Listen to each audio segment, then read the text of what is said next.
Hello, hello, hello, everybody.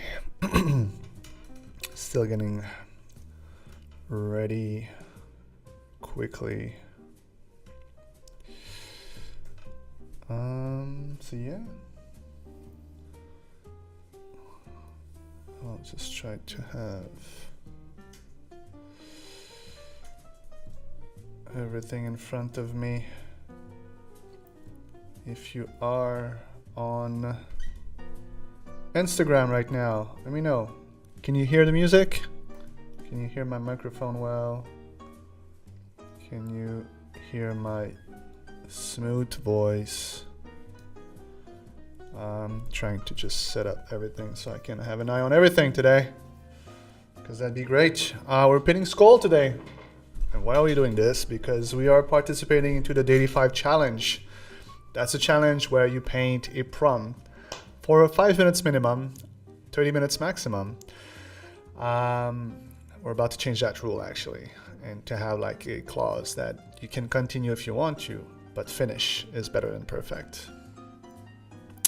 I want to say hi to Ella on YouTube. Yes, it's clear. Thank you so much for letting me know. And I want to say hi to everybody on Instagram. If you don't think I see you, I see you. Mick, Michele, ZZ, Ed, C, Lana. I'm only reading the first few words because your names are really long.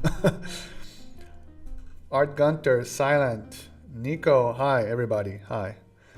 I'm gonna start in a second. If you guys want to participate with me at the same time, I think this is a great way for you to have the habit of painting a little bit every day. I'm gonna let the jazz play in the background for the duration of this live. Today I'm using software called Epidemic Sound. Hi, Chavs, Sheaf, and Mick. Nice to have you guys. Good morning from India. Well, good morning from Thailand. Hope everything is good in India. But yeah, I'm using Epidemic Sound today because we got flagged for our last stream that our music was copyright, and I was using free of copyrights playlist on Spotify, and apparently they were not. So we are going to use a different place for the music. Hi Michele from Brazil. Must be super late. Thanks for being there with me. So yeah, today we're doing Skull. And before I jump, I want to remind everybody we are having a portrait workshop in about a week on the 27th, 28th. That's during the weekend. The hours for the lives will be different. For the Americans, as in the continent, Americas, it's going to be in the morning, 9 a.m. in the morning.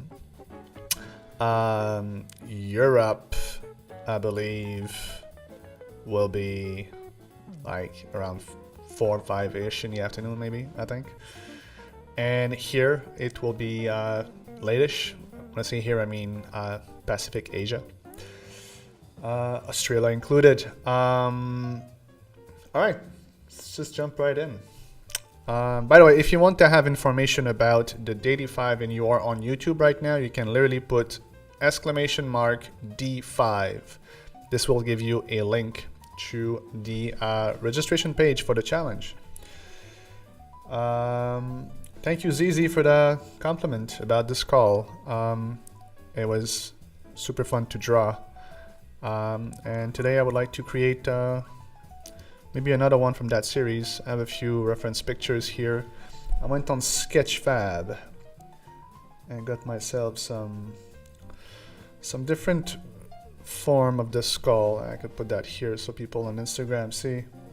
But I went to like a 3D model on Sketchfab and kind of took like a bunch of angles, and I think I'm going to chew on that for a few minutes, and then I'll create one final illustration skull.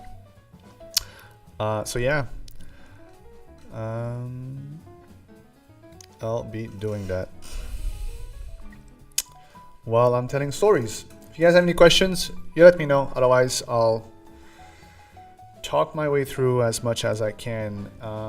If you are on Instagram also, just friendly reminder that it's harder for me to see the chat. It moves all the time as soon as someone like joins. So yeah. I don't know if I can click on that. What does that? Does broadcast started? Yeah, no, that doesn't change anything. All right. So yeah, friendly reminder. All right, let's get cracking. Again, if you are with me, I suggest for you to practice some skulls and let me know that microphone's a bit far. Let me know what do you think of the prompt of the day. I know for me, skulls are always very fun to do. I'll do one easy for the first one and maybe try some different angles after that. These will be like quick sketches just to get me warmed up because it's early in the morning here and I haven't warmed up yet. DVR's ST, yes you are back and thanks for being back. All right.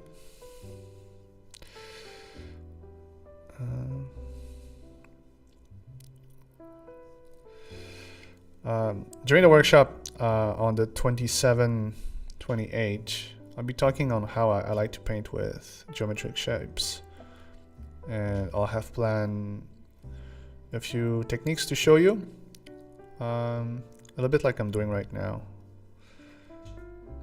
where I'm like blocking things up and I don't really try to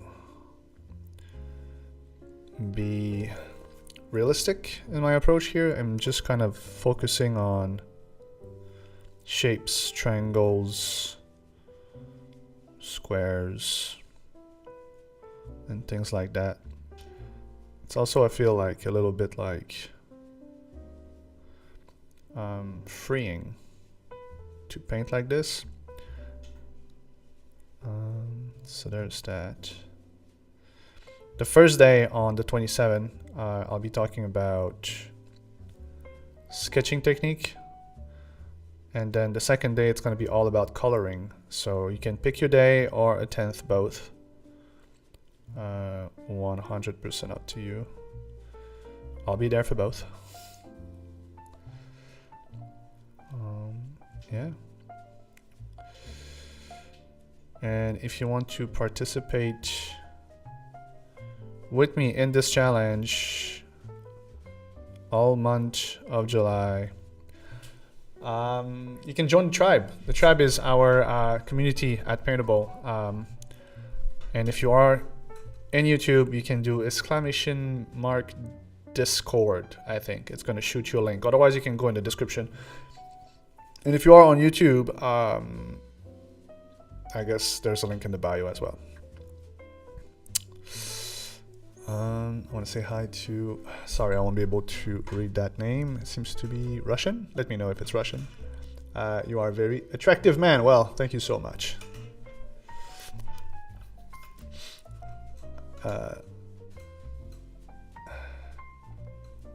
I look jacked. If you knew, since I got my son, I'm not going to the gym and I lost 25 pounds, but thanks.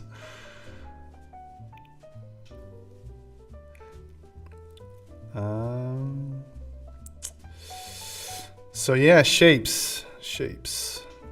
Let's focus on shapes.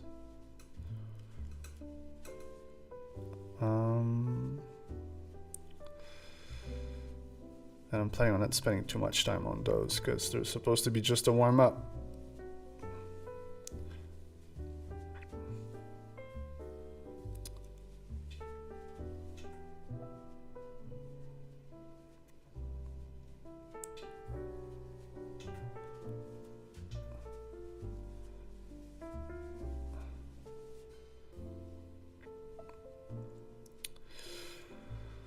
All right.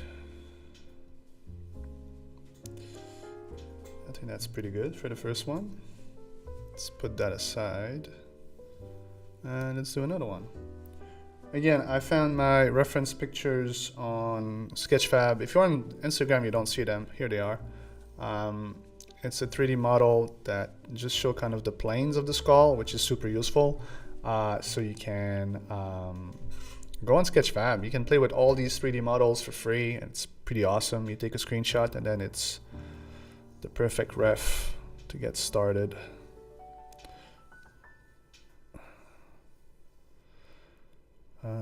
So yeah. Seth, thank you for testing the automation. Seems to work. That's awesome. So if you go in there, by the way, we are making some changes. We made some changes this week, I believe yesterday actually. So we're trying to keep like the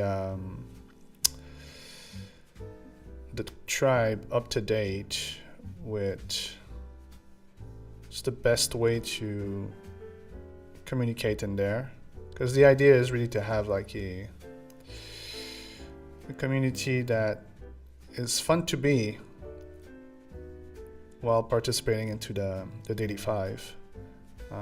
We also have some more challenges in there from time to time.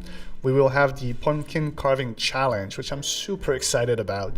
It's like the Halloween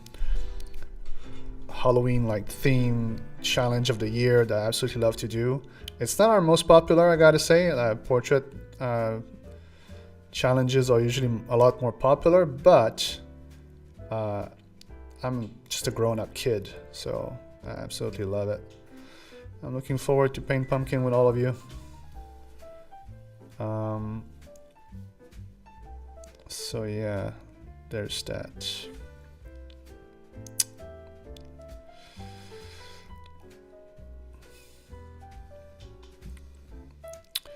And again, if you have any questions about digital painting or the challenges, paintable, or you just want to know anything, because the more question you ask, the easier for me it is to talk, to be honest. Otherwise it's just me talking for hours. That's too big. That's actually a pretty challenging angle. What's fun with the skull though is you can practice like a little bit of perspective.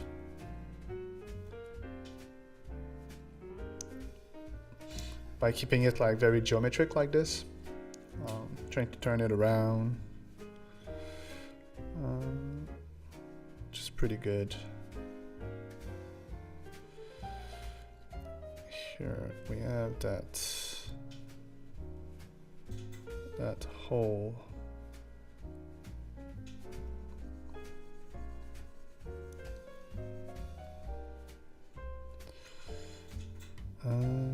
So yeah.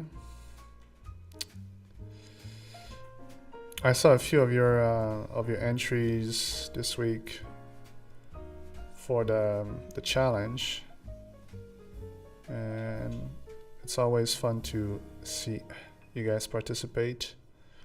We have a channel dedicated to the challenge in the tribe, so you can also see like the growing gallery of all the art coming from each of you guys. Which, if you are the kind of artist that, you know, crave to have just some other people to work on your art, we also have like a channel where you can actually go live and paint with others. I unfortunately don't do it myself often enough. I did it during the last 1 week character challenge, which was super fun, and I would love to be able to come back in there soon. I've been just very busy doing the illustration for imagination program, which is running right now. We still have 5 more weeks, I believe, 6 more weeks, 4 more weeks, I lost track. 1 week 4, so I think 4 more weeks. And it's been going super well. I'm looking forward to share with you all the the art that will come out there. Each time that we are doing the program, I create a blog post to share the work of the students, and I'll be doing the same at the end of the year, or at the end of the program, I mean. All right, let's do another one maybe before I attack the actual illustration. I will want to try to kind of like create another skull. I like this one. Another skull from like the same series. Like if you are on, like I want to do like another one like this. And what's fun about these little prompts that we are doing is if you're following them and you find like something that you like this one, for example, I think I'm probably going to like upload it to Redbubble and create some products with it, maybe some stickers or some socks or just print art. So it doesn't have to be always like the most polished illustration for you to be able to make money with your art. Sometimes a quick sketch looks good enough. Not that this one was particularly quick. I think I spent at least an hour on it for sure. But yeah, I started the Redbubble for the DD5 almost 6 months ago, and I haven't added anything on it. So I think it's about time for me to do so. And for all of you on Instagram that comes and goes, don't be shy. Come say hi.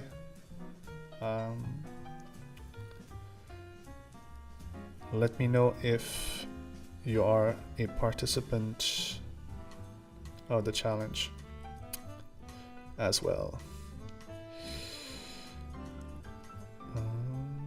So yeah.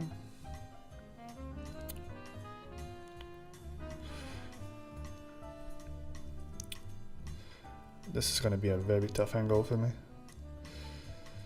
Sometimes when you have a very difficult angle like this one, I'm trying to concentrate as much as possible on the perspective. Like technically I like the teeth that turns. Whatever shot is here.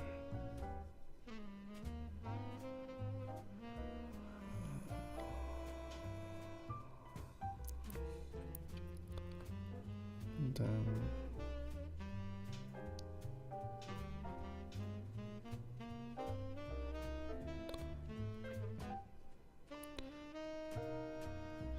you can tell when I'm too concentrated, I stop talking. Set, will this live be saved? Yes. These are always on the YouTube channel of Paintable, so you'll be able to come see them later. I can tell this one is going to give me a headache.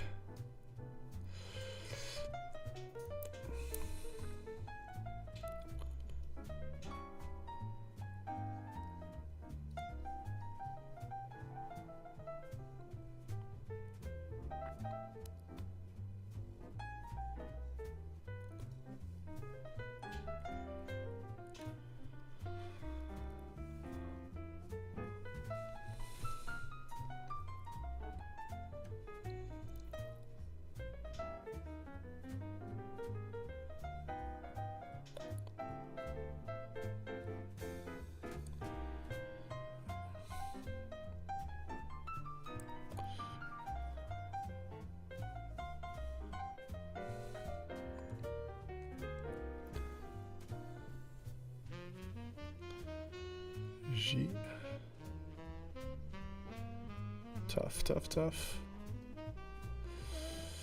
think this is going to be one of those I'm going to call finish is better than perfect. Very tough angle to understand. Let me see if I flip. Whoops. if I flip the... I don't think it's that far. I think it's a bit squeezed there. I might just try to...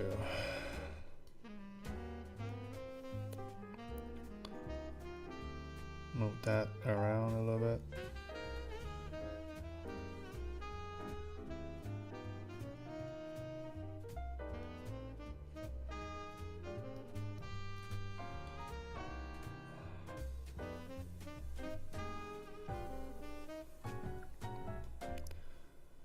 Maybe that's better.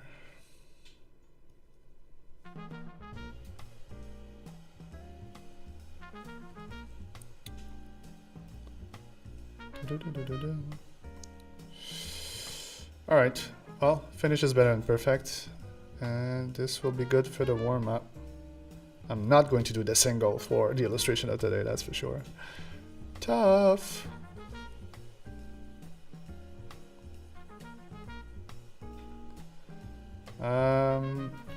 All right, I actually really like the one that I did, the first one. Kind of nailed the proportions and everything. I might start with this.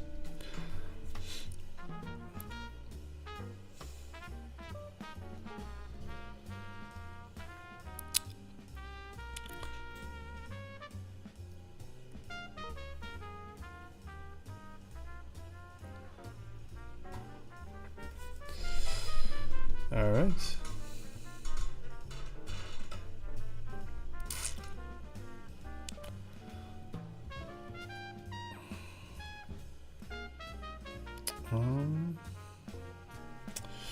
All right, while I do this, you guys can ask me the question that you want, and I think I'll be sharing a story today about my first art show. Before set, say please, why did you choose this topic skull for the stream? Do you have a timetable on what to practice? Set, this is a great question. Set, so we are doing the daily 5 here, and so what the daily 5 is a challenge that we are doing every day during the month, where we have a new prompt, and those are on the prompt list that you can get both in the tribe or on, maybe not on the registration page, but on the tribe you'll have it there. But if you want to know about the challenge, you can do !D5, the letter D and 5, in the chat in YouTube right now. This will give you a link to the registration page where there's a little bit more info, but I'll give you some more info right now as well. So what we are doing essentially is we have a prompt list of a prompt every day, and we are trying to spend 5 minutes minimum on them. Do the name of the challenge, Daily 5. Up to 30 minutes, or you can pass on the 30 minutes and then remind yourself that finish is better than perfect. The idea of the challenge is not to create masterpieces, but to create a habit and to have some fun, really. Just, but for me, like a good day is a day where I paint and I create something that I'm proud of. So that's what we are doing this. And that's the reason why I'm doing Skull today, is because on the 18th of July, the prompt is Skull. Tomorrow is going to be another one, and I'm doing these live right now that you can see once a week on YouTube, where I participate with everyone and tell stories about art, about how to paint. I share a few tips. So yeah, so that's what we're doing here. Let me know if that answers your question. Again, hello to everybody that comes and goes on Instagram. If you want to enjoy the conversation, you can join us on YouTube. I think it's just easier to converse there. And so yes, I want to share with you guys a story today. I think shared a few stories at the beginning of the month, and you guys really enjoyed it. So I thought I'd do the same today. So years ago, I moved from Montreal to Berlin to become. Actually, I moved to Berlin because I wanted to just change in my life. I lived at that point 31 years in Montreal, where I'm born and raised, and whoops. And I really wanted to kind of explore the world and experience something new. So I quit my job as a graphic designer and moved to Berlin with nothing but just a few $1,000s of savings, and decided to become an illustrator and just stop being a graphic designer. And the learning curve was steep. I was still doing some graphic design on the side to cover the bills, but I was really trying to build my portfolio one piece at a time, and I spent months building my portfolio slowly. There it is. And so arrived in Berlin. I had no money, no clue of what to do and how to get things started. And it was a weird feeling, you know. It was the first time I was feeling lost. My friends were not there, family were not there. I was kind of alone. And it was like a really nice learning curve on how to get to know me. I personally really enjoyed it, and with hindsight, brought me where I am today, and I'm very grateful for where I am. But it was definitely an overwhelming feeling at the beginning. But not to say that it was very pleasant. And so when I arrived to Berlin, I started to build my portfolio, and a few months later, I had a portfolio, and I wanted to do my first art show. And it was very cool because I was living on Lubener Straße, which is a street in Berlin. If you live there, you'll know. If you don't, well, Lubener Straße. And at the base of my building, there was an amazing cafe that was owned by a guy from Los Angeles and one from Naples, Italy. And they were making the most delicious food. And so I would hang out there all the time. And can't do two things at the same time. I'm trying to start on that skull. I would hang out there every day and drink their coffees, and they were making those what they called salty muffins. They were essentially like little breads, and they were just really, really good. And I asked them if I could actually do my first art show there. And there's a reason why I'm telling you that story, because I wanna teach you a lesson about pricing your art. And so they gave me the go. I was able to do my first art show there. I'm gonna put that on another layer.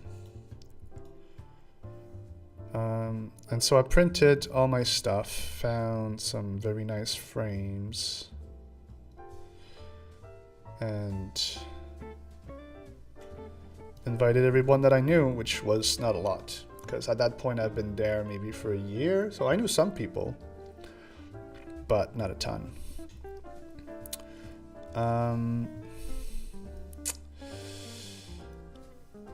So I invited everybody. Everybody showed up, and some of the neighbors of the building in which I was living at.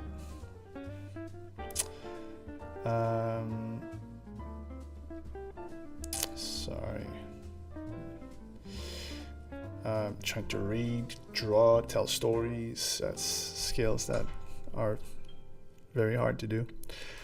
And so I invited everyone. I put the art on the walls, and some neighbor came and wanted to buy one of my pieces. And I was talking with the barista, one of the owner of the shop, and I was like, all right, so this guy wants to buy my art, but I'm like, I don't know how much to charge him, you know, like I was doing the art show not to sell it, but just to show my art, you know. So when it came to me, I was pleasantly surprised, but at the same time completely unprepared, which I'm assuming a lot of people are, because as artists, it's not that we don't value our work, it's just that would easily do it for free. So when someone wants to buy it, it's a nice compliment, and at the same time, it's like an overwhelming moment of like, okay, but I don't know how much to charge you. So I was talking with the barista, and it was like, you know, like, just sell him with a story and a promise. And the story and promise was that I would never print this art ever again. And the art that he wanted to buy was a portrait from a reference photos of Cara Delevingne. Why? Just because, you know, I liked painting portraits, and so I painted a portrait of Cara Delevingne, and the guy was interested into buying it. And so I told him that if he were to give me 150 euros, he would own this illustration, and nobody else would ever have it, which made him very confident into buying the piece, and he did. And the reason why I'm telling this story very slowly is to share this lesson that I got from it. Never sell your art based on the value that you see as the artist in it, but sell it in the value that your client sees. The reason why, for at the time, like 150 is not a lot of money, right? But it's just a print, right? And it was just a sketch. So to me at the time, it was one of my first things that I did. I was like, oh, you know what? This seems like a fair price. But most of the art that you would buy in these kind of art show in Berlin, you would pay like $10 for it, 10 euros. 150 was definitely like a little bit more expensive. But the value that he saw in it by me promising that nobody else would ever have this, and he would be the owner of it, made him very confident that to buy it, that price for him was worth it. And to this day, I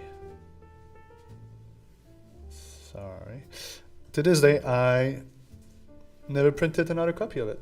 He's the only owner of it. So that was the little story I had prepared for you guys today. And I see the chat here. I'm going to try to catch up the chat. Crystal illustration, you said, oh my god, I missed. Can you draw from the start again? I mean, you're not asking too much.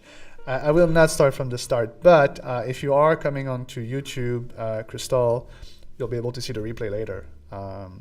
And it's much easier for me to chat with all of you guys. So if you do this, you can come to YouTube.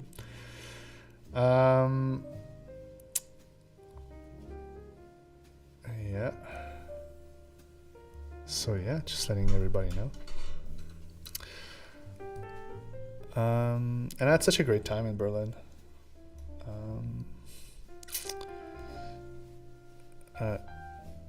Berlin is just an amazing city when it comes to artists.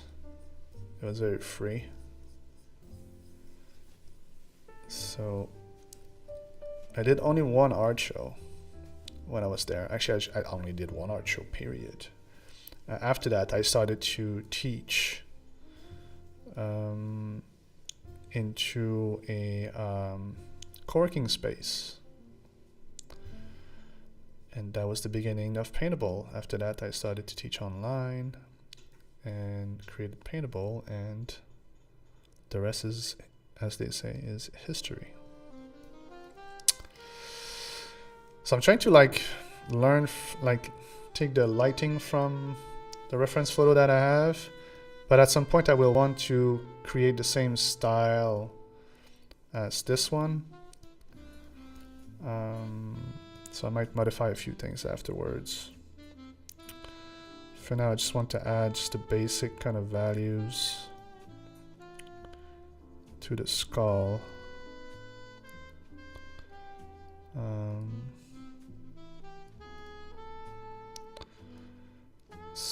yeah.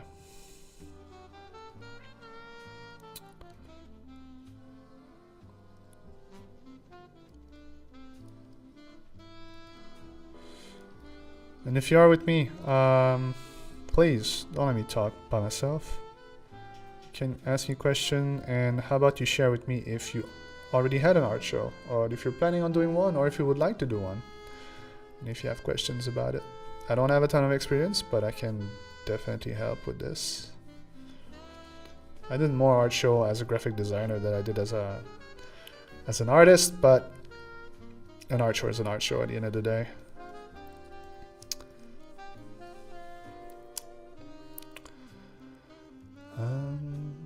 Yeah. I think that's pretty good. And like a base of value range here, that kind of works, I think. Alright, so the one thing that I want to check is with one of my reference, or even maybe the... Oh, that's pretty good for the reference.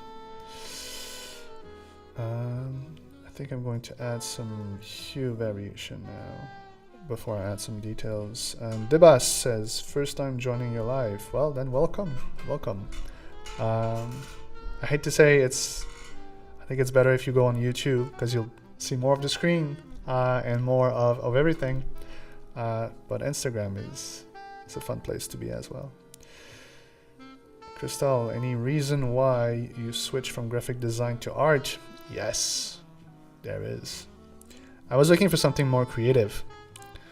Graphic design is nice and I enjoy it, but ultimately I was working for a lot of clients that they didn't want to do a lot of creative stuff, and I was always trying to create with illustrations and trying to make those kind of like more illustrative design for my clients. And when you're working for clients like Chase, which is a bank in the States or North America, they don't care much about illustration. They want a block of text, their blue color, and a logo. And they want 25 iteration of this. And I got bored out of it, and I thought... So at that time, I started seeing like online some people getting like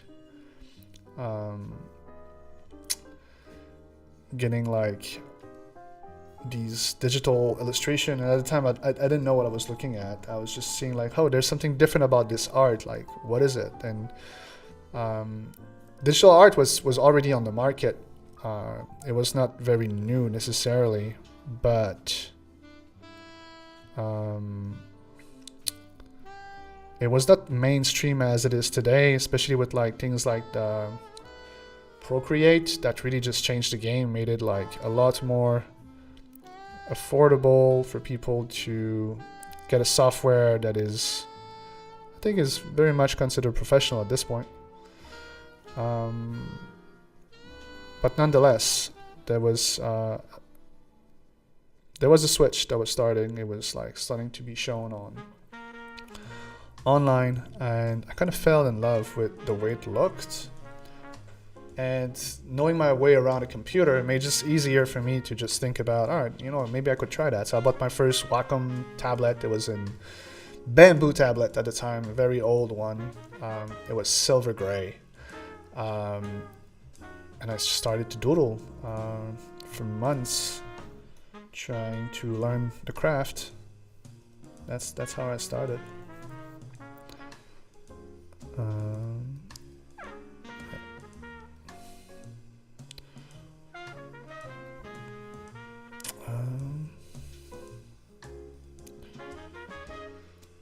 Trying to force a rim light here to kind of fit the first skull. I don't know if it's gonna work because the lighting was different on the reference picture, but we'll see.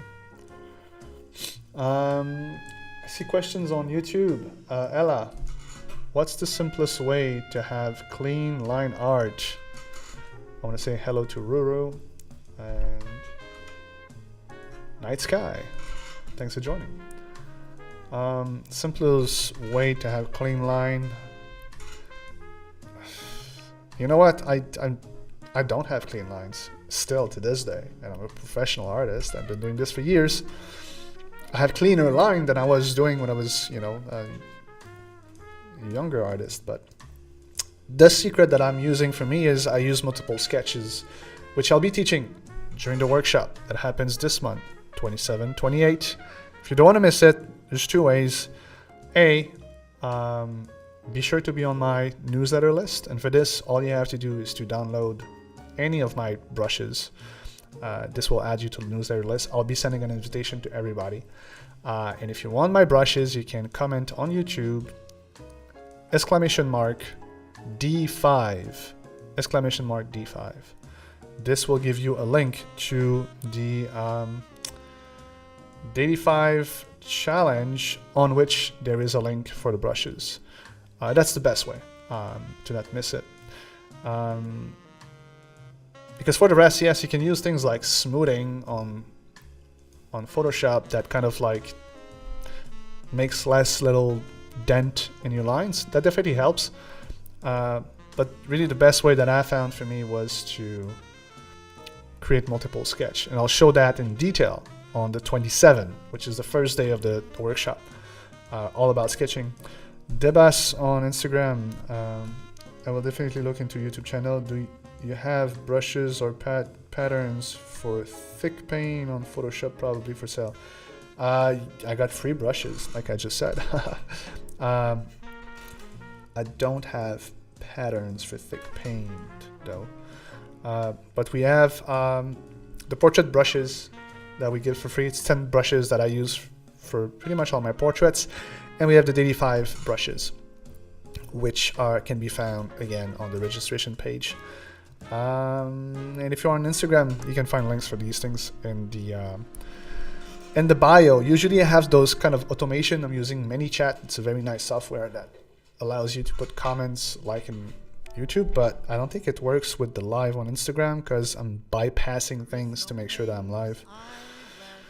So long story short, you'll find those in the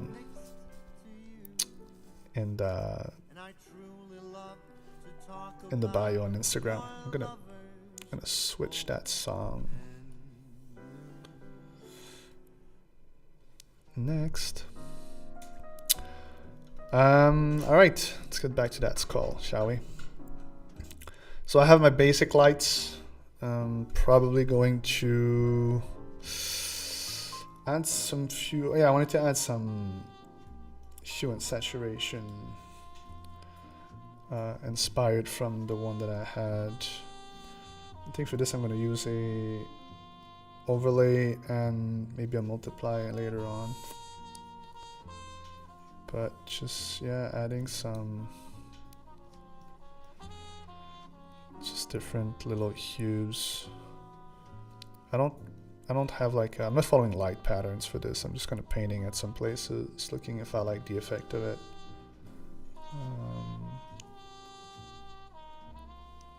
Anything between blue and purple and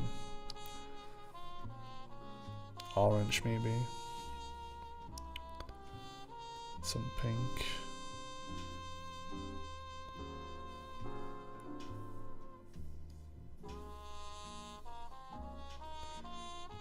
I might have a color mode color.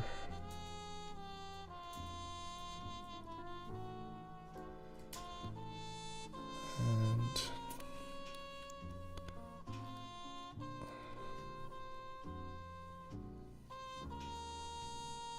desaturate a few places. I think that's pretty good. Alright, I'm gonna paint on top of it now and start adding details. So yeah,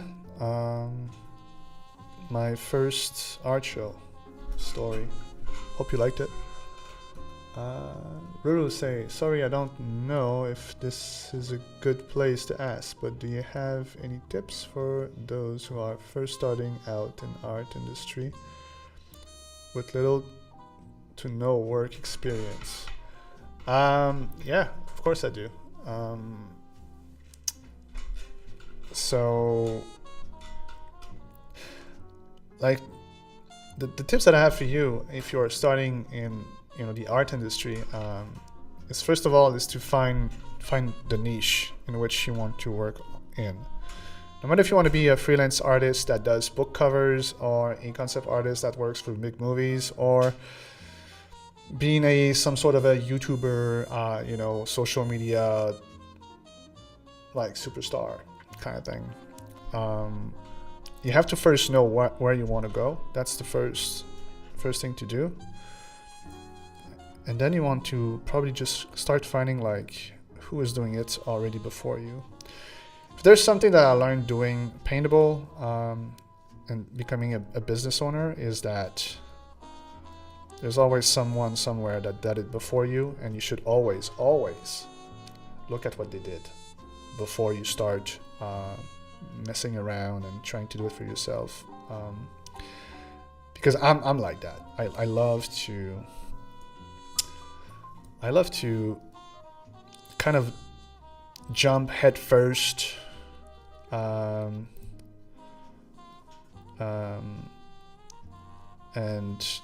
not get prepared, and it doesn't pay out all the time. So that's my first tip for you, is figure it out what you want to do and who does it. And if you can share that with me already in the chat, like what's the niche you want to do, I can give you more advice precisely on that as well, and maybe give you a little bit of a direction.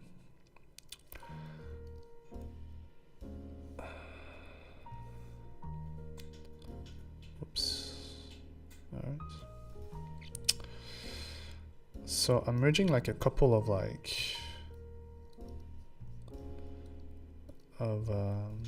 reference here, and I'm just going to get inspired from the one that I have in front of me right now, which I guess if you're on Instagram you don't see what I'm seeing, but I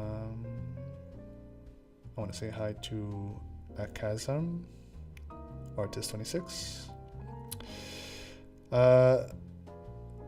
Long statues.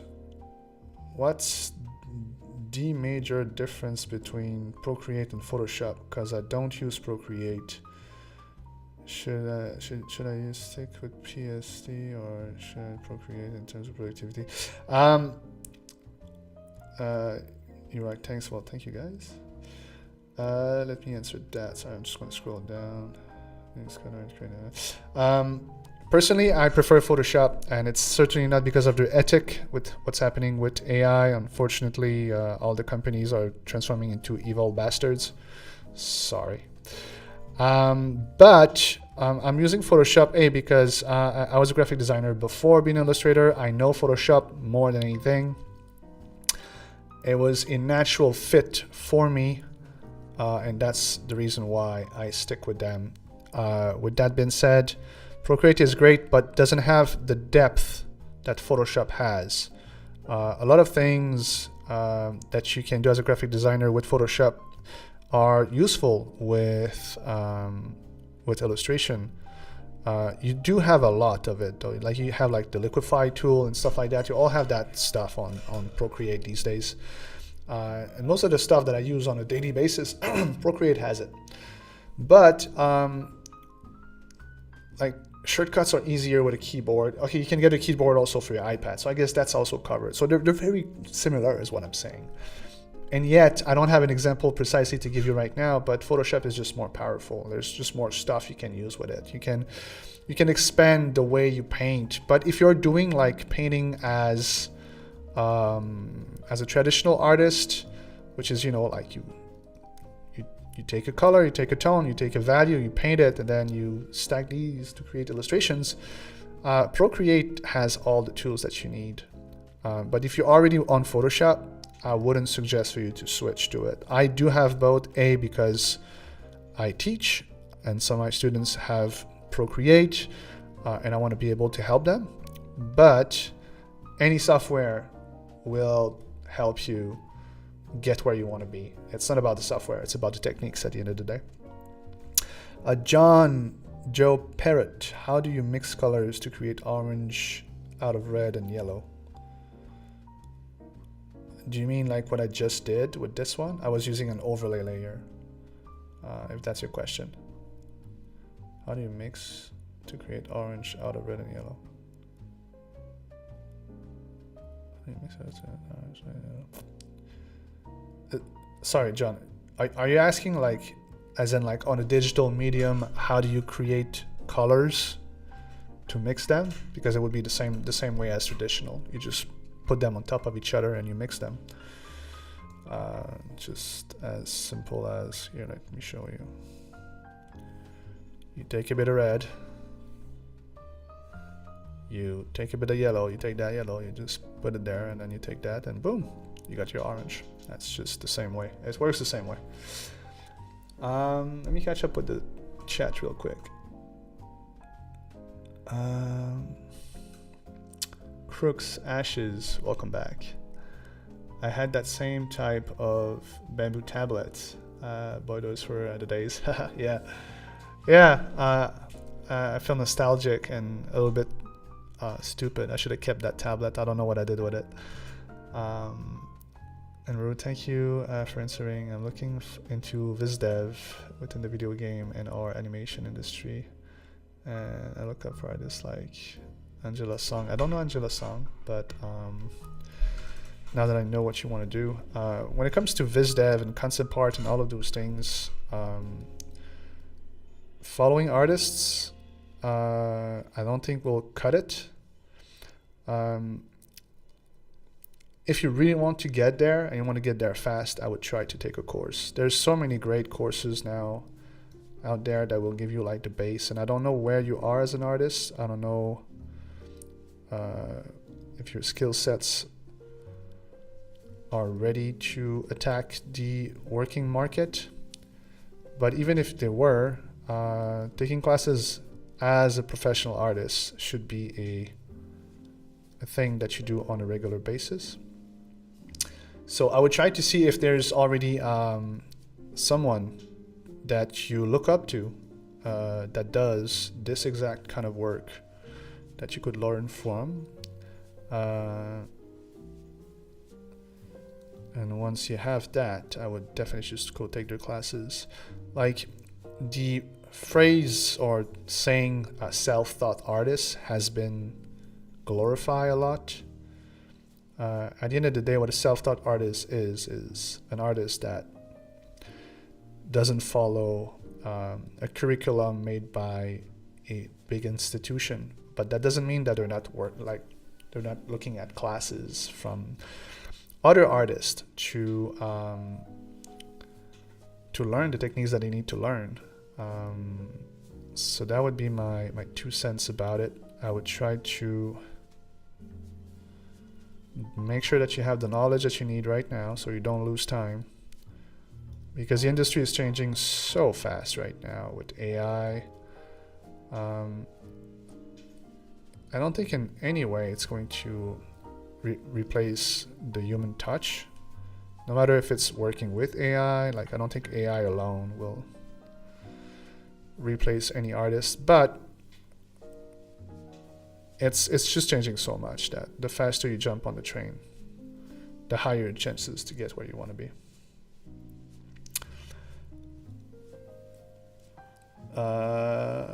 Yeah, John, I answered that, so you're welcome. You guys are welcome. Which brush you use for details? I use just the hard edge brush right now. Just a normal one that gets into any software these days.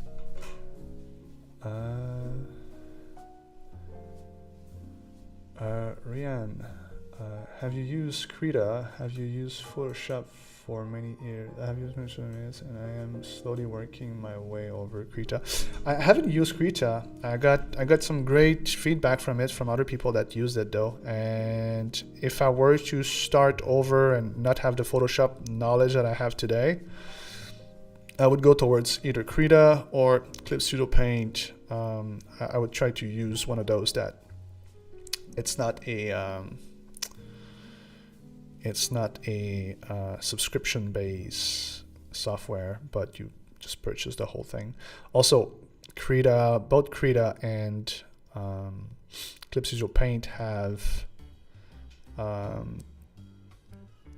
the upside of being like made exactly for illustration. They're not software made for photo manipulation. They are literally made for artists, and that comes with advantages.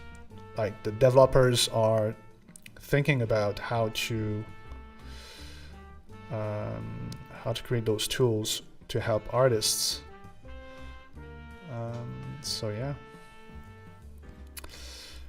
that's my thinking about that.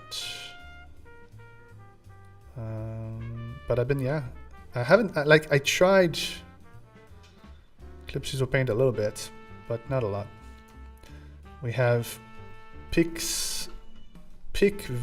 VSSO Tattoo that says Krita is good on Instagram. Thanks for sharing, guys. If you guys have knowledge of Krita in Instagram or in YouTube, let us know. I'll share it from platform to platform so everybody knows.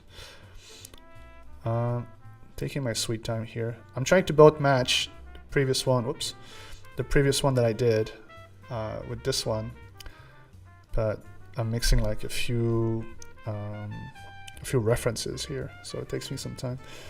When do you bring references into the process to block in phase? I'm using multiple references. You guys are on Instagram, so you don't see, but I'm using like this one right now. Before that, I was using this one for the structure. I've been using this one for coloring a little bit. This one is the style of line work that I really like. So I'm mixing all of these together right now. Trying to go into stage. So I did my sketch, then the flat colors, then a little bit of volume and hue and saturation.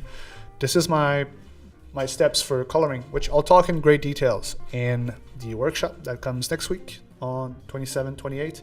28 will be all about color. So if you don't want to miss it, again, you can download my brushes. You'll be on the newsletter list. I'm going to send an email to everybody. You'll miss nothing. So yeah, that's what I have to say about that. But right now I'm just taking my sweet time because I'm not able to do two things at the same time, which is talking to you guys and painting. It's just a skill that is very difficult for me. Not that I don't like to talk though, so by all means, shoot me more questions. Because I'm really doing these so I can hang out with you guys at the same time. And I'm hoping that some of you are also painting with me, either in the tribe or just at home. Well, at home, in the tribe, both. And very cool, says John. You're absolutely welcome. And Ruru, thank you for the insights. You're welcome. And Candice, welcome back. Question from Night Sky. Have you ever drawn on an Android tablet? No, I haven't. No, I haven't. I was about to say, like, well, technically the Huion that I have is Android. Is it Android? I don't know. I guess not. So no, I haven't. But tablets, they're like, you know, like you can, again, it's no matter the medium that you have, no matter the tablet, no matter the software, no matter the brushes, what you need is good technique, good classes to get you there. And you'll learn your tools. You'll adapt, you know, like I made a video about my first experience with this Huion tablet a while ago. And what I shared with it was how I switched from my simple on-the-desk tablet that works still to this day that I'm using for all the different tasks that I'm doing, to my big Huion tablet. And I didn't share the tech. I didn't share the amount of pressure point. I didn't share the luminosity, the parallax effects, all that stuff that is technical that you can learn on their website, really. what I shared was my impression and feeling on how to switch from one to another, because I think was the biggest learning curve. Because no matter the technical things that the tablet comes with, you'll learn them. And at some point, you'll forget anything else. It's when you switch from one to another that you have the biggest learning curve. But once you learned it, you're good to go. Like, even if it's not the best tablet, just buy whatever your money can like afford, and you'll be fine. You'll be more than fine.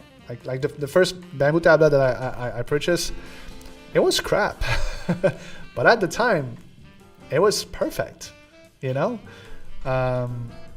so you'll adapt. So if it's an Android, if it's an iPad, if it's an old beat up tablet that you find on eBay for $30, no matter what it is, you'll be fine. Do you like chicken? Who does not? I guess vegan don't. I do. I like chicken. I eat a lot of chicken, actually. It's a lean meat that's easy to cook, and I cook it every week. Thanks for asking. Crux, painting iffy poster now. Awesome. That's the way to go. Please share your stuff after that in the community. That's awesome to have some iffy students with us. For people that don't know iffy, I said it earlier, but these are the students that are painting their very first or best painting 100% from imagination with me during the program that I do only once a year that we launched last month. It's a program that lasts 8 weeks. We are in week 4 doing rendering right now, and I'll be sharing their amazing art as soon as we finish the program for everyone to see. Candace, I'll draw on my Android with a stylus using a sketchbook app, and it's pretty damn good. See, there we go. Everybody has different combos, and it always works. What's your favorite color? If we are asking a simple question, and what do you like to eat best? You know what? I appreciate the question, Sharon. Thank you. My favorite color is pink. Can you tell? It's pink.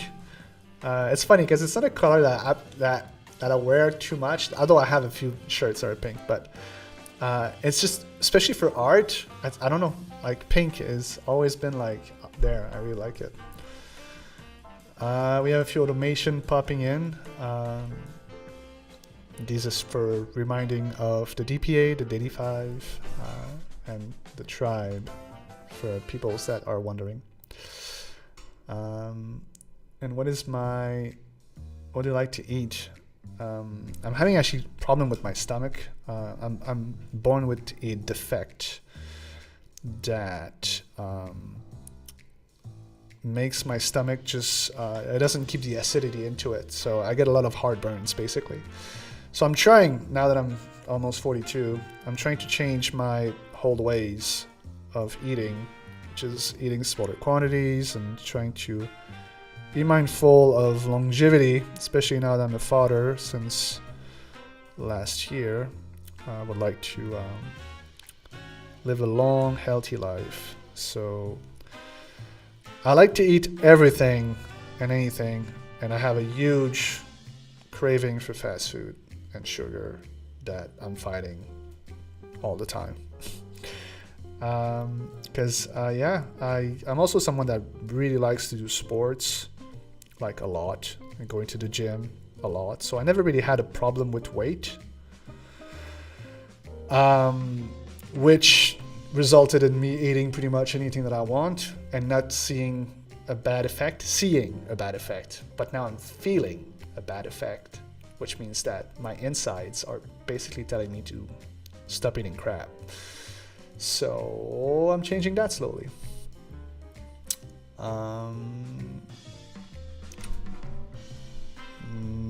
Nightshade says, I draw on my 10-inch tablet on an app called Flow with my fingers. Huh. Do you have pressure sensitivity on that app with your fingers? Pick VSSO. I am turning 42 this year. Yeah. That's the age that I have. That's not the age that I feel. Candace. Sharon says I love pink as well. Who does not? It's an amazing color.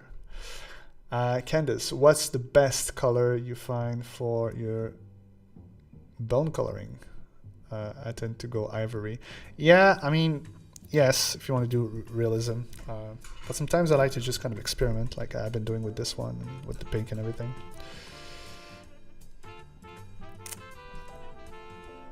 So Sharon, you're having the same problem with the acidity, huh? Well, let me know if you have tricks. And Nightshade, you see the thing so, meaning the pressure sensitivity. That's pretty cool, because I don't think you have pressure sensitivity if you work on an iPad with Procreate, with your fingers, at the very least. But yeah, acid reflux, definitely not fun. Definitely not fun. I think I'm missing some colors on that skull. I'm gonna try to boost a few things.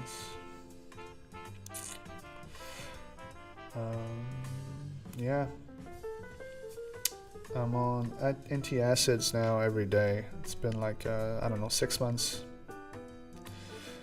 And I'm trying to think about what I can do in the near future to fix that. Because I don't want to be on pills for the rest of my life. Alright, that's a little bit better. John on Instagram, do you paint all on one layer? No, I got a bunch of layers right now. But what I do usually is I use a bunch of layers until I get to the point where everything is kind of in place, which is kind of soonish. And then I paint on one layer only, all the details. A little bit like a traditional medium, really. Thanks for all the questions, guys. See them all coming now. Yeah. Let's try to push that a little bit more.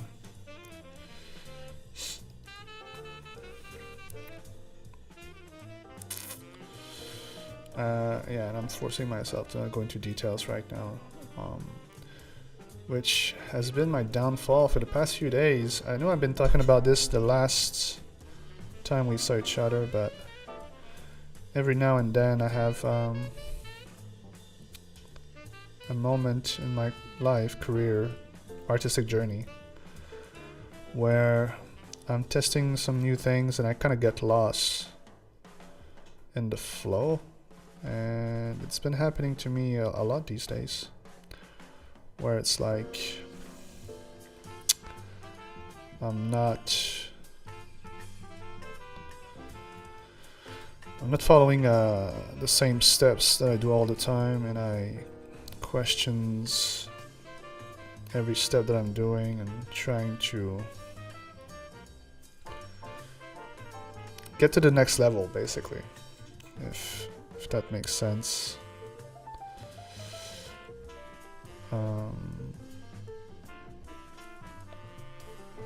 And so there's a lot of like trial and error and testing a few different techniques, and it's fun. It's just it makes me feel sometimes like I forgot how to paint because I'm taking my time so much. So if that happened to you, just know that although it is annoying, it's perfectly normal to happen once in a while until you hit that new stage with your art where you feel confident with that new workflow, style, or whatever you're working on. So yeah. Right now what I'm truly trying to do with this is just to kind of like having like the base. I don't want to go into too much details. I want to add like some nice hue variations.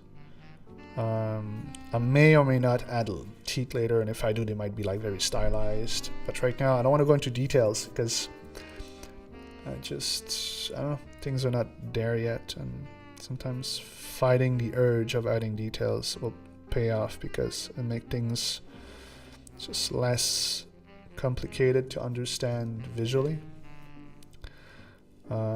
Also, the style of this particular illustration will have like some outline, which is always a great saver at the end of an illustration, because you're able to add contrast with much more ease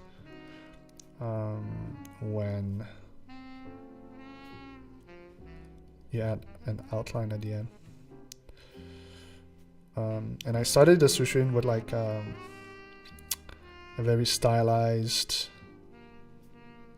skull, and now I'm taking my reference from something that's more realistic, and I think there's a little bit of a gap in between the two.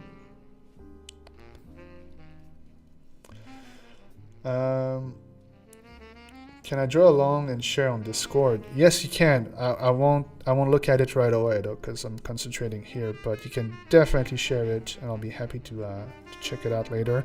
We have a channel dedicated for the challenge, where everybody shared the work during the entire month. And so yeah, this month the theme is portraiture. Also to promote the portrait workshop that we're having next week. So that's what it is. And next month we'll have another team. I'm still working on it, but I think I want to participate with my students of the IFI program. So I think it's going to be based on the illustration that I'll make, which will be with one of the briefs of the program, which is a Princess of Mars. I'm gonna make a movie poster for a Princess of Mars. So the prompt list will also be inspired by the brief. So a lot of deserts objects, I guess.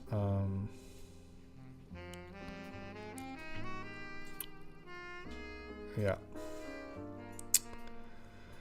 But yeah, please, by all means, everybody, if you want to paint while I'm doing so, that'd be awesome.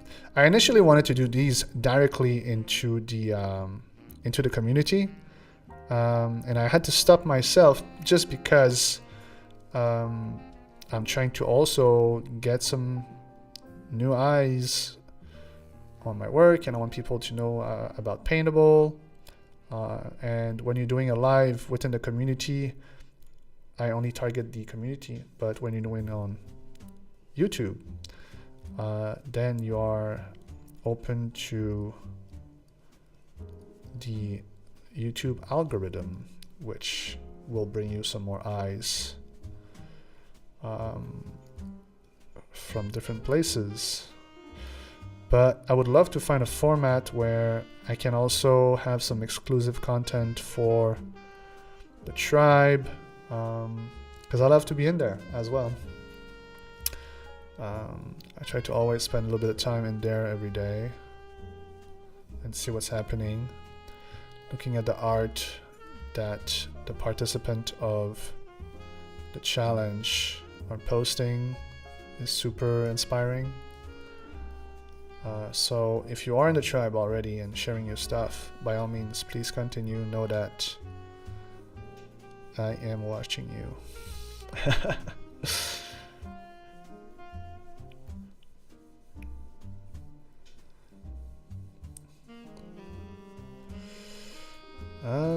All right. I feel like the two skulls, lighting, color is pretty close. I'm probably going to start adding some details soonish. Yeah, what I'm going to do is I'm just going to maybe add a background. I should have done that at the beginning. I don't know why I didn't. I always do it usually, but let's make sure that we have a color for the background that's working better. And I don't know what's that dot doing there. Let's delete that.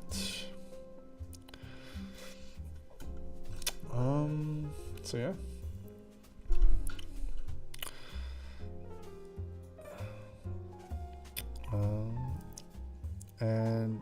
I see a few faces. Well, figure of speech. Candice and Sharon. You guys been there all month long. Thank you so much. For everybody else, let me know where you're from where you're from in the world. I know we have a lot of people usually from the Americas, which thank you so much because I know it's late. But if you are in any other country or region of the world, let me know.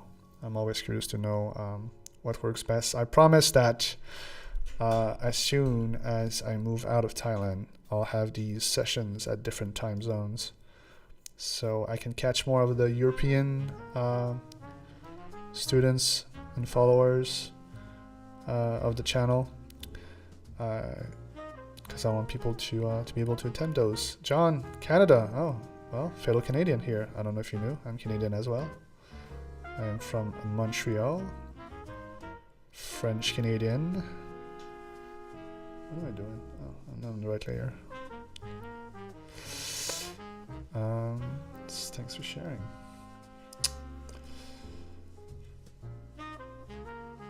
Man, it was great hanging out with you. Thank you so much for being there. Hope to see you again. I'm from South Africa. See you soon. All right. Have a good one.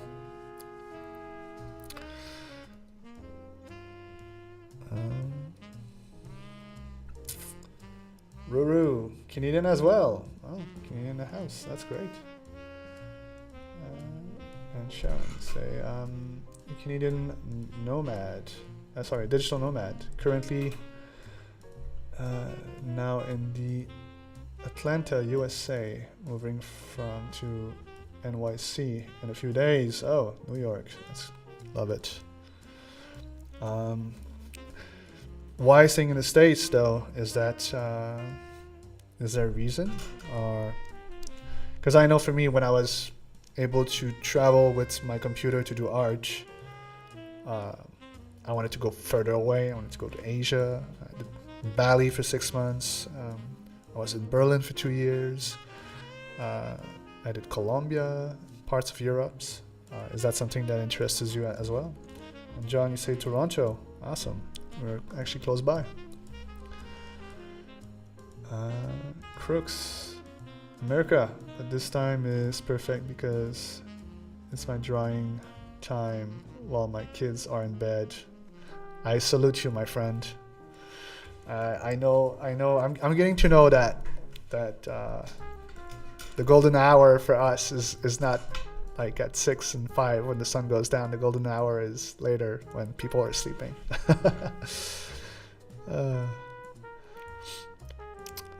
Sharon, love your live session so much. Well, thank you so much. I appreciate it. I'm going to try to keep them going because I really appreciate them as well. ZZO Mauritius. Is that a place? I never heard of it. Let me know. Which continent? Crystal Illustration Malaysia here. Oh, we have the same time zone. So, or more or less, I guess. I'm based in Thailand. So welcome. All right. So what was I saying?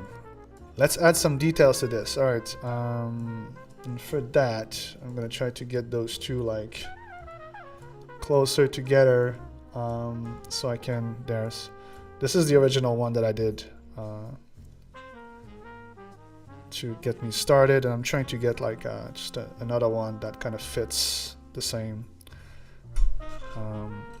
It's a good exercise, I think, to have like illustrations that are from a series with multiple references. It helps you to just push your understanding of it all. I'm very far from USA originally. That's why me and my partner are traveling here to some time. We're going from Europe. Oh, I see. Oh, that makes sense then, I guess. Mauritius Island. Huh. I didn't know. Well, that's great. Is it warm there?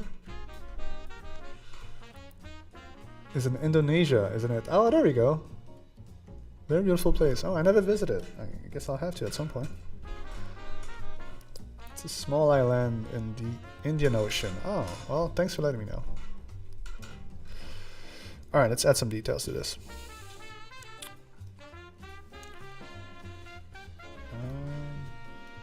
All right. Maybe for the details, we'll change the music. I had some fun yesterday, and I planned 2 playlists on Epidemic Sound, which is the music that I'm using for my videos. And this one is going to be just a little bit more beat, I guess. So a little bit less on the jazz side. All right. Yeah. Maybe you're gonna see me bounce a little bit. Did you guys know that I used to dance? That sounds so much bigger than it was. But from like, I don't know, 6 to 10 when I was a child, I did dance lessons. And I absolutely love dancing. It's funny because I received a comment from one of my emails, I think it was last week actually, super funny, because there's a goofy GIF animated of like me doing a goofy dance on the first email that you guys receive when you join my newsletter list to welcome you. And the message that I received was, thanks for the letter, I think, but I think you need some dance lessons. And I was like, if only you knew. I'm actually a pretty good dancer. And I love to dance.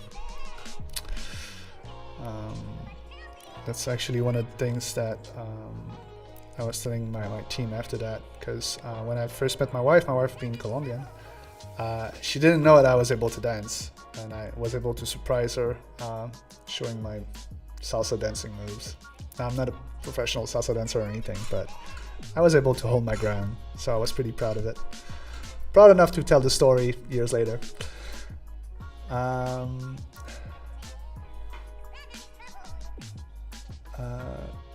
Close to Madagascar. Oh, thank you so much, guys, for the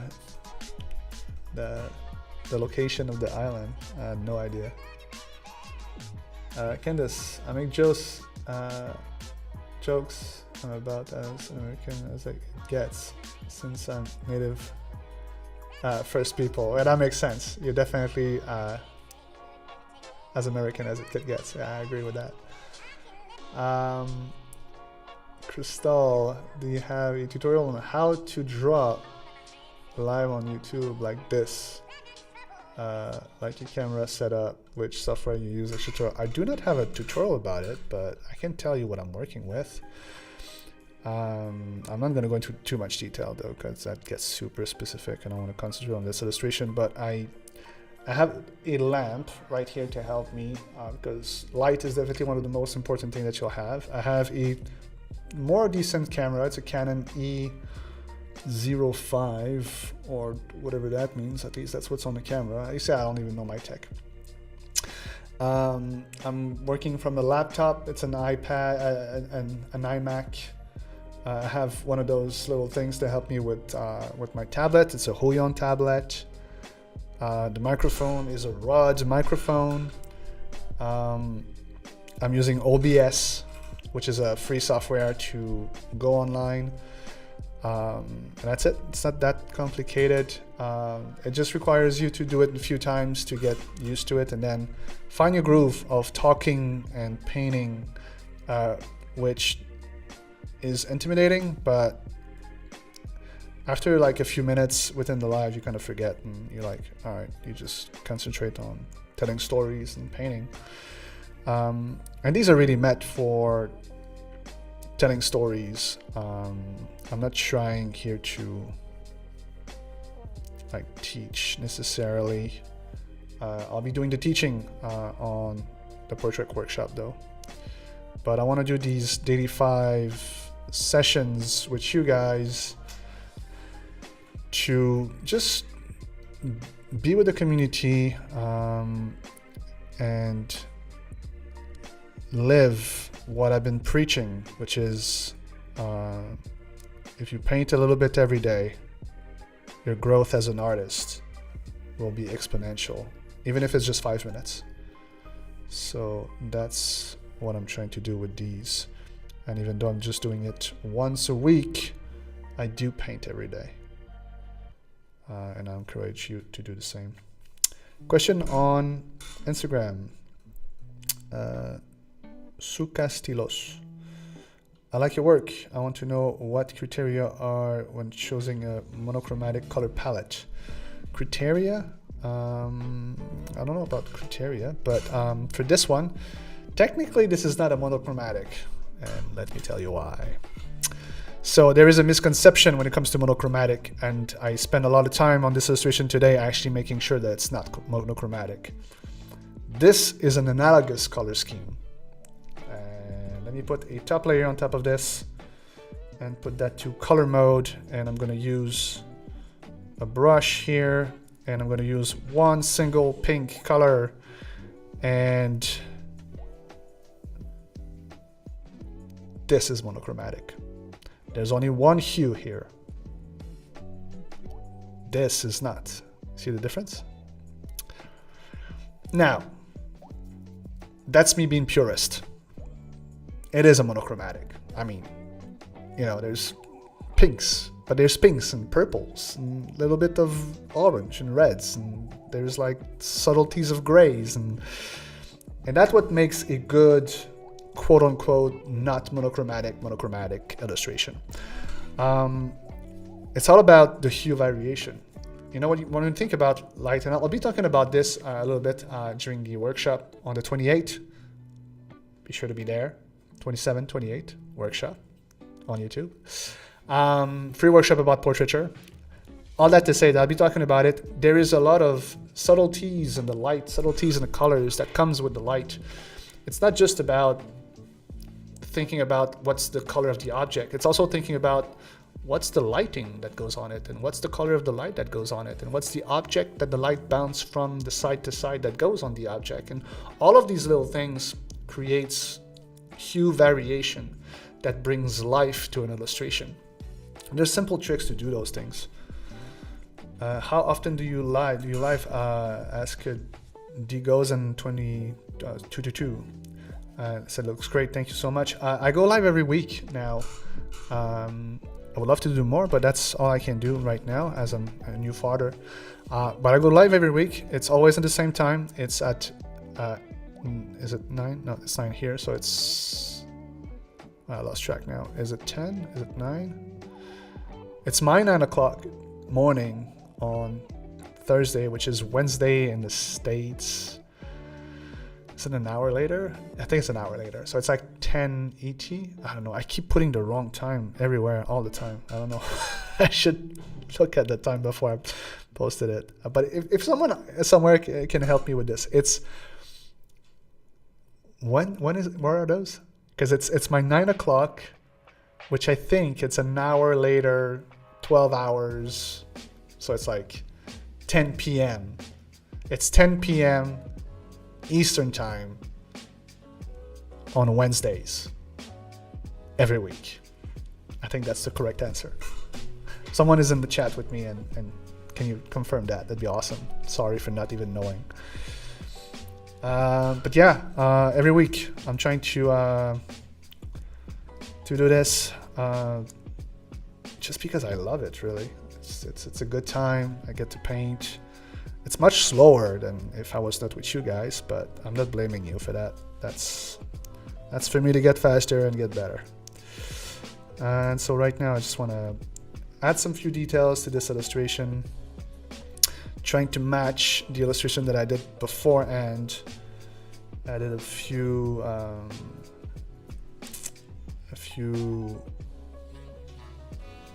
textures in it. Maybe some more variations in the hues, some trial and error, having some fun with it all.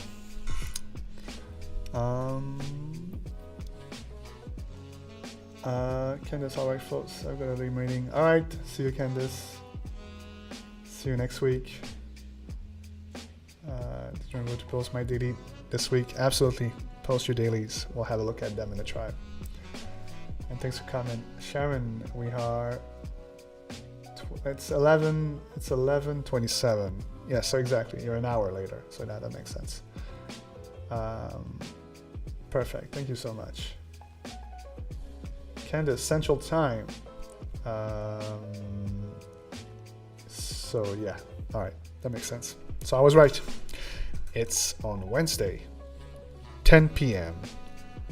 Eastern Time. All right, let's add some more love to this illustration.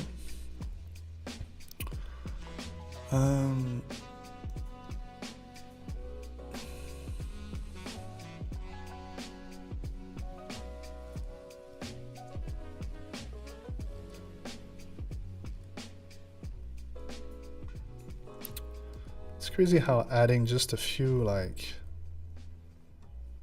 lines at the end of the zones that you're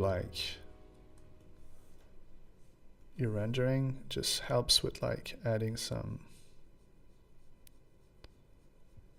life to it. Like I already basically like rendered most of it. Now all I'm doing is kind of like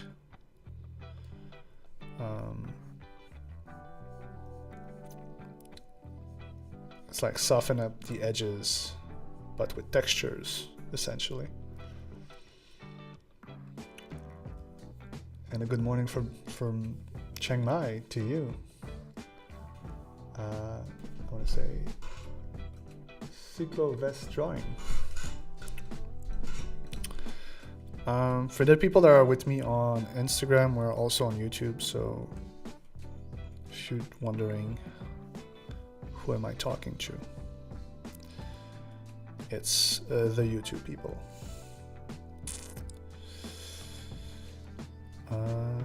So yeah, earlier I shared my my story about my first art show,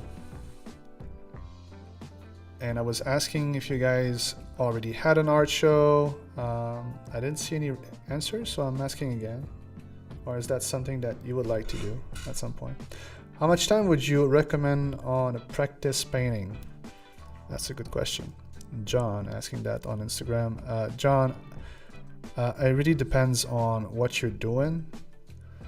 But if you're looking at like having a daily practice, I think a photo study of 30 minutes a day can really do a lot of good, especially if you approach it in a way where you paint subjects that will help you create bigger paintings. And that's how I've been like approaching the daily fives. I have a big project that I want to create. Like next month, I would like to create a poster for a book cover for a Princess of Mars. And so I'll be doing the prompts for the list that fits the subject and will help me to give me some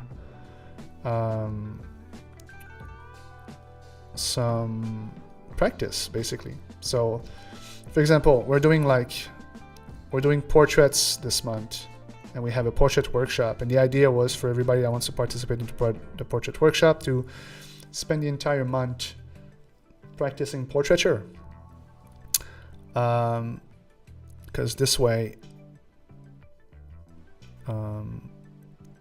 it helps you with concrete steps on what you're doing at the present time, which makes sense to me. Crooks, a couple of art shows back when I was a student in sculpting. A lot of fun, but no one purchased any pieces. All right. Was that art shows that you were doing on your own or with other artists? Are you drawing and working in Chiang Mai? Yes, I am. I'm based in Chiang Mai with my wife and my son. We've been here for 2 years, but I've been on and off from Chiang Mai for 5 years. I absolutely love it. I'm more unfortunately going to move because of a problem that you probably know. It's unfortunate, but for the health of my son and his tiny lungs, the burning season is just too long here. So we'll be moving next year. But otherwise, I would stay here. I love Thailand. I love the culture. I love the people. I love the weather. There's just so many things to fall in love here. I love the food. Sukastilos, do you think the evolution of your illustration since you started has changed drastically? Speaking of style, Jesus, it's hard to say. It's like when you're going to the gym, or you lose a bunch of weights and you see yourself in the mirror every day. So to you, it doesn't feel like it's a giant change, even though you saw you from, like, even if you're looking at pictures, you're able to see the difference, but it just felt like a natural progression, I guess. So I don't feel like there's a giant gap. I'm definitely I'm faster. My workflow is much better. And the subjects that I do are about the same. Obviously, I understand more anatomy. I understand more, when I'm doing portraiture, I know I know how to do a good portrait today. And my first portrait would take me 40 hours, and they would look like I have a better word, crap. But I was enjoying the process, and today I'm able to do a very decent portrait within 30 minutes sometimes. Not that time is the only thing that you should look at when you paint, but all that to say that I don't feel like it changed a lot, but I got better, I got faster, I got more efficient with a lot of things, but I still have so much that I want to learn. My workflow has been, I think, the biggest thing, but like the biggest thing that I learned. But there's so much more subjects that I want to try, paintings that I want to try. And I see a lot of artists, sometimes they find their groove and then they stay there, and they're not pushing. I love to push myself all the time. Now that I master portraiture, I want to do more scenes, more concept art, more complex illustration. And it's not because I want to do necessarily that for my clients or for work. I just want to know that I'm able to do it, if that makes sense. So I like to do as much as I can and push things, and I approach art as really just the learning journey that it is, trying to learn as much as I can, and enjoying the ride. I don't know if hopefully I'll answer your question. Let me know. So yeah. All right. I think I'm going to try to add a few teeth. You see, like on the original one, I was like very like brushy about it. Like the teeth were like just like basic shapes. I might try to do the same with this one.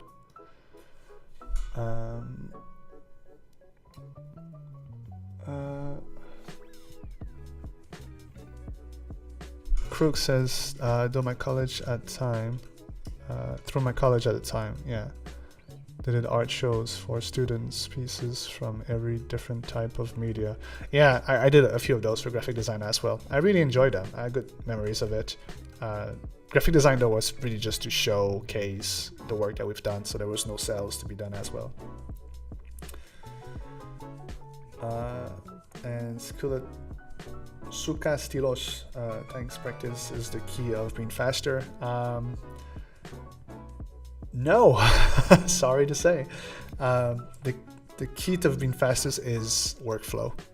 It's not practice. You could practice the wrong thing for a long time and you'll never get faster.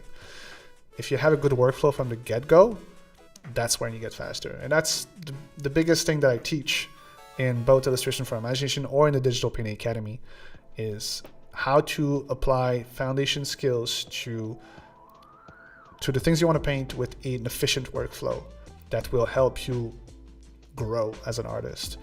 Because speed only comes from workflow, it doesn't come from practice.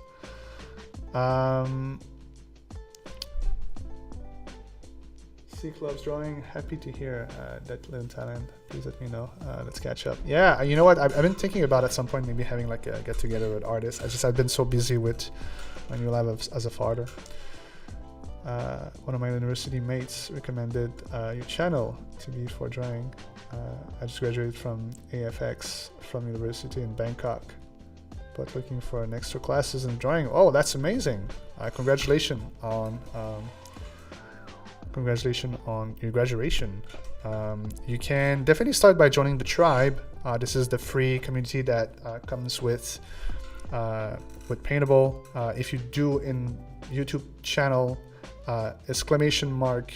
!Discord, it will give you a link. Otherwise you can scroll. I think there was a few links that were shared already. And we also have for like students like yourself the Illustration for Imagination program and the Digital Painting Academy. Both of them can help a lot. The Digital Painting Academy is a little bit more targeted towards starting artists. The IFI is for a little bit more seasonal upper level, but I only open the doors once a year, and we opened them last month, so the next one will come a little bit later next year. All right, let's continue the detailing, shall we? A little bit of details. I try to keep these sessions about 2 hours, and if I do so, that means that I have about 20 minutes to finish illustration. So I'm gonna try to do this. I'm looking at the jaw that I created. Unfortunately, I feel like I created like too small. There's not space for like teeth on that thing, or they would be like very small teeth. I'm not too sure it will work, but it doesn't have to be necessarily realistic. So let's see what I can do. I'm still gonna go with something darker.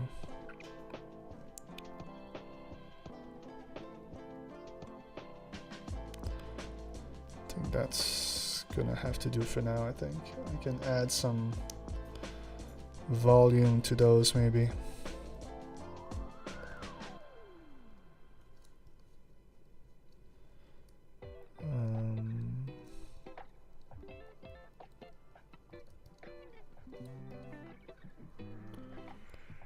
Just a little bit of volume.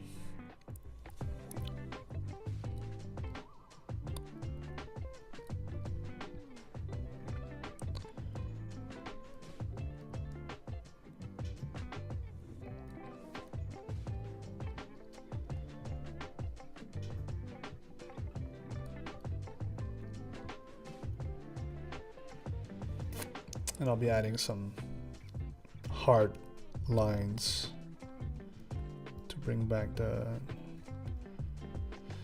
same style as well in a minute. Yeah, you're welcome. C Club's drawing. The tribe gets a little quieter between the big challenges that we have, such as the 1 week character challenge that we did last month, or like the portrait challenges and stuff like that. But right now we have the Diddy 5 challenge that happens every month, which is what you're looking at right now. This YouTube is me participating into the Diddy proms. So yeah.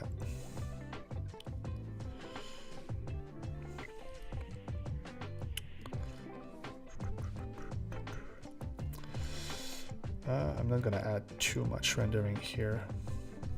I'm gonna keep it fairly stylized.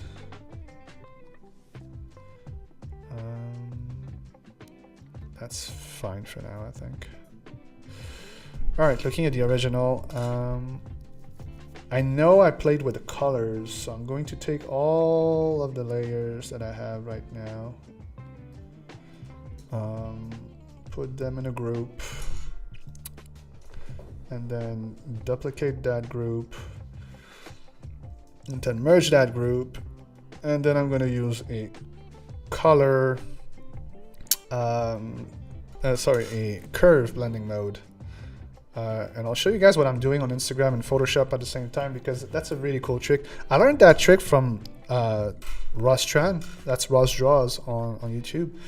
He basically takes this and he adds a bunch of points on it.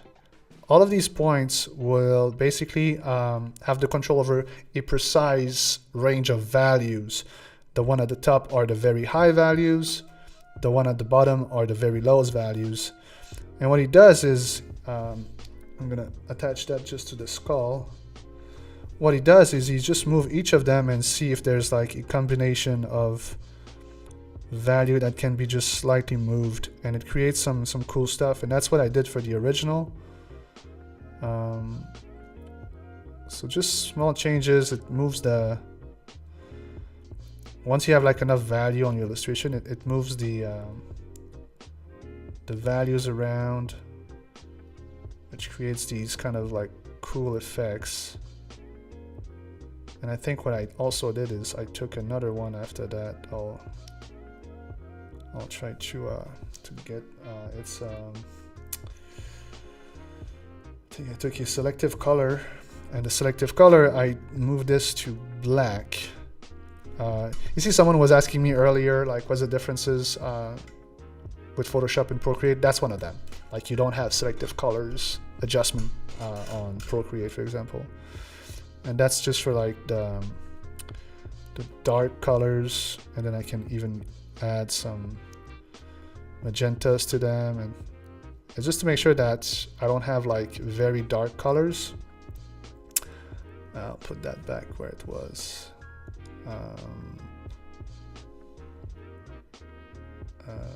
Was it there? Yeah. Was it there or was it lower? Maybe it was lower. You know. And so it goes from there to there. It's a small change, but it adds a little bit of contrast, a few changes in values. I think I'm going to take another one to add some pop. I'm going to use a color dodge and a dark color.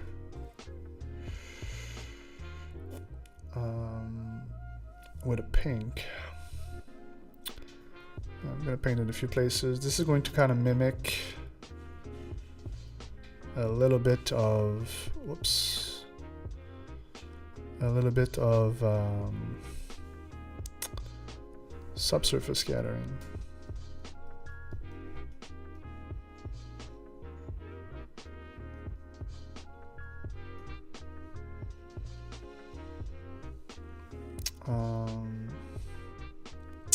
And then I'm going to add some hard lines on this, and that would complete the illustration. Sharon, question, can you please explain again, how did you reach that table after merging the layers? So if you're looking at the layer panel, you have a place with a half circle, half white, half black circle, and then oh, sorry, is that the one? Yeah. And then these are adjustment layers. You can choose any of those, and it will open this little windows that you guys cannot see on Instagram, but those are the little windows. And it gives you control over colors and stuff. And this is exactly what I was saying, like Photoshop gives you a lot more of these control for your art than Procreate does. All right, I'm going to bring that as a bigger canvas here. And I'm going to do some line art. So I'm getting close here, and This is like almost like stylization. Like I don't want to add lines everywhere. I'm thinking about two things. It's contour lines to create the right contrast, but it's also like occlusion shadows. Like for example, like here, I could add like just a little bit there, and it's gonna pop up that color a little bit, but maybe I don't want to put it so much all around it. Maybe just in like some of the corners. Or at least that's how I like to try it. So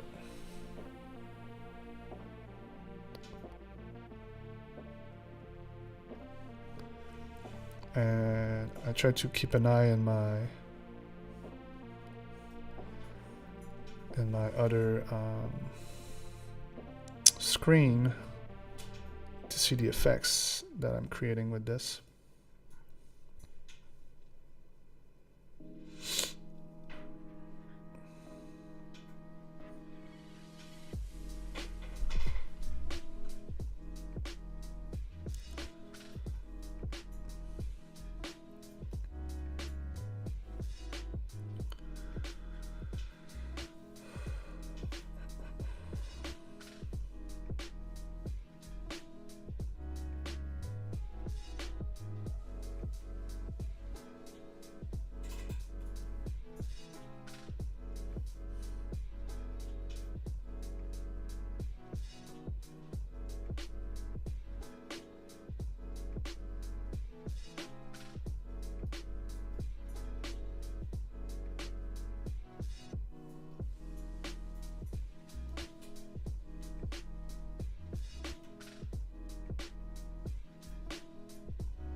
I'm gonna also add like these little like lines to express just the form a little bit.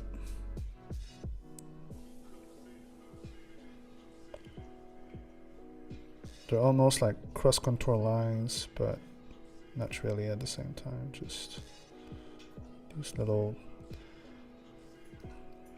there's little touches of details, if that makes sense. I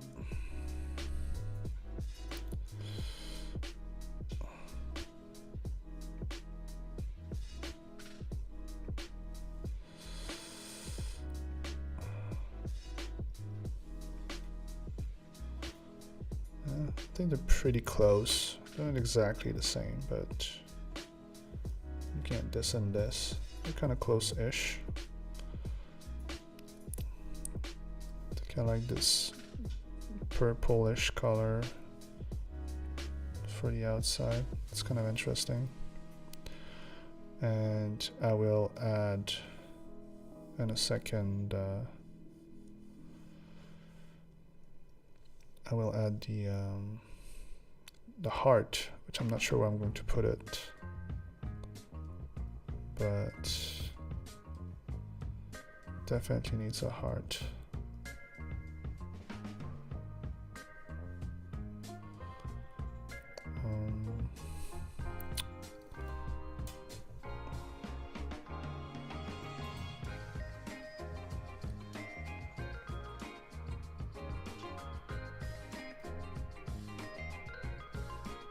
Guess the eye could be interesting.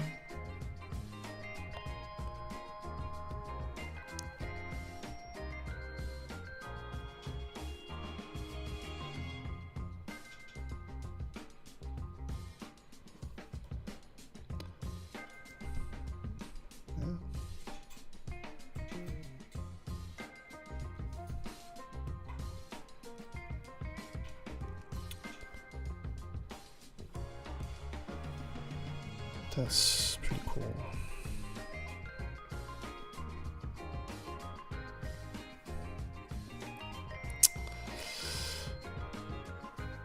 I might just kind of pick up the colors from the previous one and try to have them a little bit, just to try to make them match even better. Just a little bit.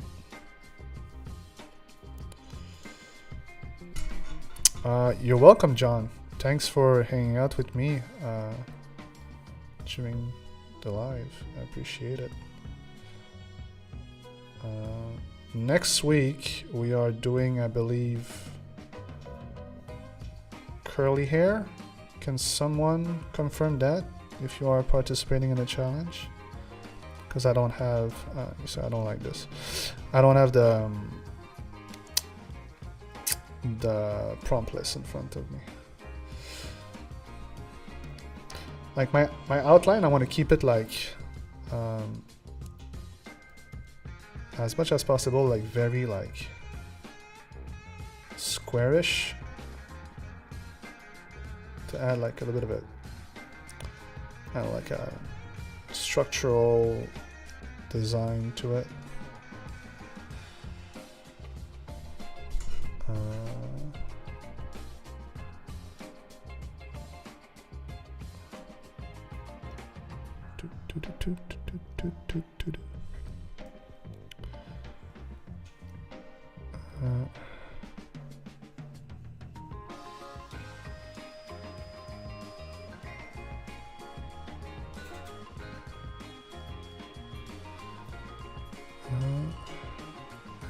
Just trying to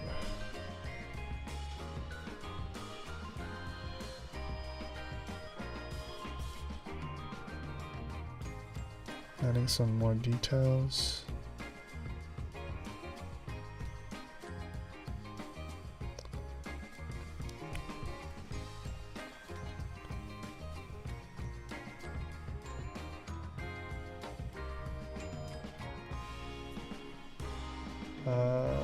The next session date would be on next Wednesday, the 24th. No, wait. Yes, Wednesday the 24th.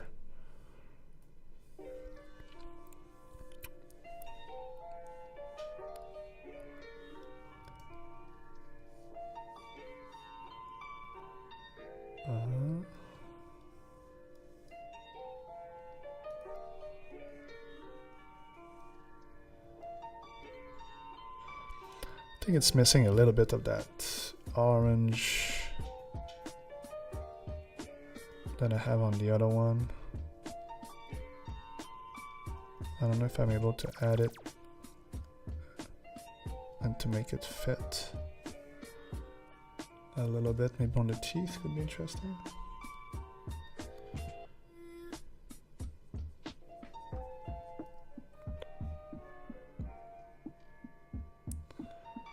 It's curly hair, yes. All right, awesome. Thank you, Ray, and thank you, Sharon, for checking. Yes, it's curly hair. So yeah, curly hair next week, guys. So yeah, this is as far as I'm gonna go with this one. I think I'm pretty happy. I don't know what you guys think.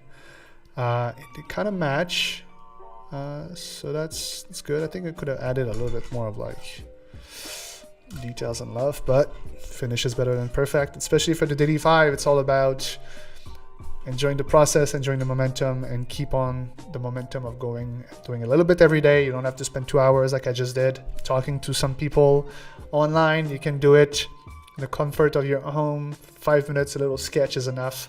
I'll be updating the rules into the tribe for the DD5 real soon, so keep an eye on there. They'll be pretty much the same thing. I think I'm just going to precise that you guys can keep on going on, because some of you guys do like to spend more time, and that includes me.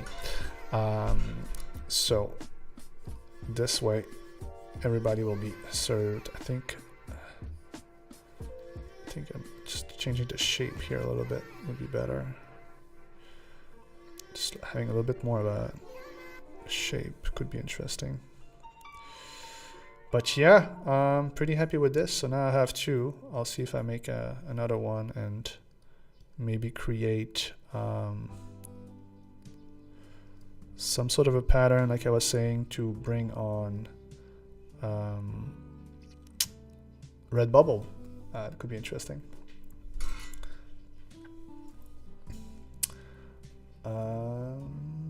So yeah, thank you for everybody that was here with me today. Thanks for letting me know that you like that heart inside the eyes, Sharon. So yeah, so next week, curly hair. Curly hair is a challenge for a lot of people, so if you have a hard time with those, come join me, and be sure to be on the newsletter list. This way you'll be able to see the